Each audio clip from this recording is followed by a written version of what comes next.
Hello friends, अगर आपको 18 years complete हो गए हैं, आप इलेक्शन में वोट डालना चाहते हैं तो आपको वोटर आईडी कार्ड निकालना बेहद ज़रूरी है। आज की इस वीडियो में हम वोटर आईडी के लिए ऑनलाइन एप्लीकेशन फॉर्म मोबाइल से कैसे फिल करते हैं वो सीखने वाले हैं। तो दोस्तों चलिए वीडियो स्टार्ट करते हैं।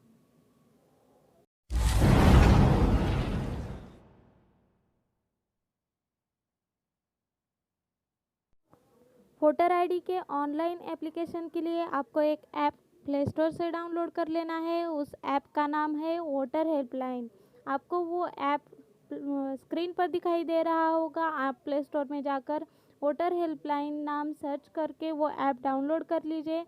तो चलिए हम ऐप ओपन कर लेते हैं। ऐप ओपन होने के बाद आपको कुछ टर्म्स एंड कंडीशंस दिखाई देंगे। वहाँ पे आपको आई एग्री करके नेक्स्ट कर लेना है। मैंने ये कर रखा है पहले ही।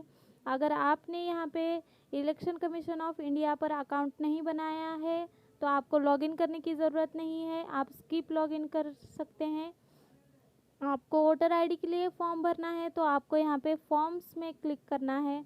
फॉर्म्स में क्लिक करने के बाद आपको अप्लाई ऑनलाइन की एक टैब, फर्स्ट ही टैब दिखाई देगी, वहाँ पे हमें क्लिक करना है। यहाँ पे हमें न्यू वोटर रजिस्ट्रेशन पूछ रहा है, वहाँ पे हम न्यूली वोटर आईडी निकालने जा रहे हैं तो हमें न्यू वोटर रजिस्ट्रेशन पर क्लिक कर लेना है। यहाँ पे जो कुछ भी इंस्ट्रक्शन दिए गए हैं वो आप पढ़ लीजिए। कंटिन्यू करने के बाद आपको एक फॉर्म 6 ओपन हो जाएगा, उसमें 6 टैब आपको दिखाई दिए जाएंगे। यहाँ पे 2 इलेक्ट्रल रजिस्ट्रेशन ऑफिसर यहाँ पे दिखाई देगा। 3 रोज आपको दिखाई दे रहे हैं। फर्स्ट रो में आपको आपका स्टेट सिलेक्ट कर लेना है। सेकंड रो में आपको वहाँ का डिस्ट्रिक्ट सिलेक्ट कर लेना है और वहाँ की पार्लियामेंट्री कंसिस्टेंसी कौन सी है वो आपको सिलेक्ट करके नेक्स्ट बटन पर क्लिक कर देना है। नेक्स्ट कर देने के बाद आपके पास सेकंड नंबर की टैब ओपन हो जाएगी। वहाँ पे आपको नेम ऑफ एप्लीकेंट वहाँ पे एंटर कर देना है। नेम ऑफ एप्लीकेंट एंटर करते वक्त आपको ये ध्यान रखना है कि सिर्फ आपका फर्स्ट नेम और मिडल नेम वहाँ पे होना चाहिए। जो थर्ड नेम है वो सरनेम ऑफ एप्लीकेंट में आपको एंटर करना है। जो सेकंड रो हमें दिखाई दे रही है, नेम इन रीजनल, मतलब अगर आपने इंग्लिश में नेम एंटर किया है, आपकी रीजनल लैंग्वेज हिंदी है तो वो अपने आप हिंदी में कन्वर्ट हो जाएगा। आपको फिफ्थ रो दिखाई देगी, डेट ऑफ बर्थ। आपको जो आपकी जो टीसी पे डेट ऑफ बर्थ है वो करेक्टली यहाँ पे एंटर कर देनी है। आपका ईमेल एड्रेस आपको यहाँ पे एंटर कर देना है। आपका मोबाइल नंबर भी यहाँ पे आपको एंटर कर देना है। इतना सब होने के बाद आपको आपका जेंडर यहाँ पे एंटर कर देना है और यहाँ पे एक लाइन यहाँ पे दिखाई दे रही है, I hereby declare that I am a citizen of India. मतलब आप इंडियन सिटीज़न हो, यहाँ पे उसका करेक्शन ले रहे हैं, इसलिए आपको ये बॉक्स आपको टिक कर देना है और नेक्स्ट पर आपको क्लिक कर देना है। डेट ऑफ बर्थ सिलेक्ट करते वक्त आपको ये ध्यान रखना है कि यहाँ पे जो कैलेंडर दिखाई देगा वो 18 इयर्स प्रीवियस का कैलेंडर दिखाई देगा, क्योंकि 18 इयर्स कंप्लीट होने के बाद ही हम वोटर आईडी निकाल सकते हैं। तो आप आपकी डेट ऑफ बर्थ यहाँ पे एंटर कर दीजिए और यहाँ पे नेक्स्ट कर दीजिए। नेक्स्ट करने के बाद आपके पास 3 नंबर की टैब ओपन हो जाएगी। उसमें आपको पूरा एड्रेस आपका एंटर करना है। आपका हाउस नंबर या फिर हाउस नेम आपको एंटर करना है इंग्लिश में, वहाँ पे अपने आप हिंदी में आ जाएगा। आपकी स्ट्रीट एरिया या फिर लोकेलिटी भी आपको इंग्लिश में यहाँ पे एंटर करना है, वहाँ पे हिंदी में आ जाएगा। आप कौन से टाउन में रहते हैं या फिर विलेज में रहते हैं उसका भी नेम आपको यहाँ पे एंटर करना पड़ेगा और यहाँ पे आपको पोस्ट ऑफिस का भी एड्रेस देना पड़ेगा और पोस्ट ऑफिस का भी पिन कोड आपको एंटर करना पड़ेगा। इतना सब होने के बाद आपको अपनी इतना सब होने के बाद आपको ऊपर दिए गए एड्रेस पर आप कब से रह रहे हो वो उसका भी प्रूफ देना पड़ेगा। अगर आप जन्म से ही आपका एक ही परमानेंट एड्रेस है, आपने कहीं पे शिफ्ट नहीं किया है, तो आप वहाँ पे अपनी डेट ऑफ बर्थ डाल सकते हो। इतना सब होने के बाद आपको परमानेंट एड्रेस जो अपना करंट एड्रेस है उससे मैच करता होगा तो सेम एज अबव की बॉक्स को आप टिक कर दें और यहाँ पे नेक्स्ट की बटन पर क्लिक कर दें। आपको डेट सिलेक्ट करते वक्त एक बात ध्यान रखनी है, आप अगर जन्म से ही एक ही एड्रेस पर रह रहे हैं तो आपको डेट ऑफ बर्थ वहाँ पे एंटर कर देनी है। नेक्स्ट कर देने के बाद आपका 4 नंबर का टैब ओपन हो जाएगा। उसमें आपको अपनी फैमिली डिटेल्स एंटर कर देनी है। मतलब अगर आपकी फैमिली में अगर आपके पिताजी का या फिर माताजी का वोटर आईडी कार्ड है तो उनका रेफरेंस यहाँ पे आपको देना है। Name of relative of applicant, मतलब अगर आप अपने पिताजी का दे रहे हो तो उनका नाम आपको एंटर यहाँ पे कर देना है।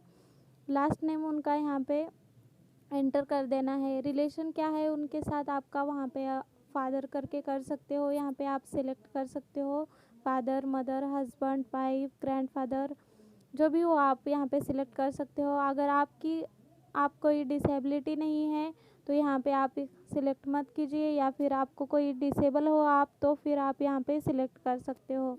इतना होने के बाद यहाँ पे आप नेक्स्ट के बटन पर क्लिक कर दीजिए। नेक्स्ट कर देने के बाद 5th नंबर की टैब ओपन हो गई है। यहाँ पे आपको आपके डॉक्यूमेंट्स सेव कर देने हैं, यानी कि सबमिट कर देने हैं। फर्स्ट ऑफ ऑल आपको आपकी फ़ोटोग्राफ, जो करंट फ़ोटोग्राफ है वो आपको यहाँ पे सबमिट कर देनी है। देन आपको एज डिक्लेरेशन फॉर्म एक दिखाई देगा, वहाँ पे वो आपको सबमिट कर देना है। एज प्रूफ, मतलब जो आपकी एज 18 ईयर्स है ये दिखाने के लिए हमें एक एज प्रूफ देना पड़ेगा। वो एज प्रूफ के डॉक्यूमेंट यहाँ पे हमें सबमिट कर देनी है। उसमें कौन से डॉक्यूमेंट हम सबमिट कर सकते हैं उसकी लिस्ट देख सकते हैं। यहाँ पे हम अपना बर्थ सर्टिफिकेट भी सबमिट कर सकते हैं, या फिर क्लास 10 की मार्कशीट भी हम सबमिट कर सकते हैं, या फिर क्लास 8 या फिर क्लास 5 की भी हम सबमिट कर सकते हैं। इंडियन पासपोर्ट सबमिट कर सकते हैं। पैन कार्ड भी होगा तो चलेगा, ड्राइविंग लाइसेंस भी होगा तो काम चल जाएगा, या फिर आप सबसे इजी आधार कार्ड भी सबमिट कर सकते हो। ये रहा एज प्रूफ का। एज प्रूफ होने के बाद आपको एड्रेस प्रूफ यहाँ पे सबमिट कर लेना है। एड्रेस प्रूफ में कौन से डॉक्यूमेंट हमें यूज़ कर सकते हैं वो उसकी लिस्ट देखते हैं। अपना बैंक पासबुक, जहाँ पे करंट एड्रेस है वहाँ का आप बैंक पासबुक सबमिट कर सकते हो। रेशन कार्ड सबमिट कर सकते हो, अपना पासपोर्ट सबमिट कर सकते हो। अगर आपके पास ड्राइविंग लाइसेंस है तो वो भी सबमिट कर सकते हो। एज प्रूफ या फिर एड्रेस प्रूफ के लिए आप ड्राइविंग लाइसेंस दोनों के लिए एक ही सबमिट कर सकते हो। इनकम टैक्स असेसमेंट ऑर्डर भी आप सबमिट कर सकते हो। तो आप ये लिस्ट देखिए, आपके पास जो डॉक्यूमेंट अवेलेबल है वो देख के आप यहाँ पे सबमिट कर दीजिए। सबमिट करने के बाद आपको नेक्स्ट बटन पर क्लिक कर लेना है। आपको डॉक्यूमेंट अपलोड कर लेने के बाद एक एज डिक्लेरेशन फॉर्म आएगा, वो PDF डाउनलोड कर लेनी है। उसकी प्रिंट निकाल कर वो फॉर्म फिल करके आपको यहाँ पे अपलोड कर देना है। यहाँ पे नेक्स्ट करने के बाद आपको एक आपका पूरा फॉर्म दिखाई देगा। उसके बाद वो फॉर्म दिखाई देने के बाद आपको पूरा फॉर्म एक बार चेक कर लेना है।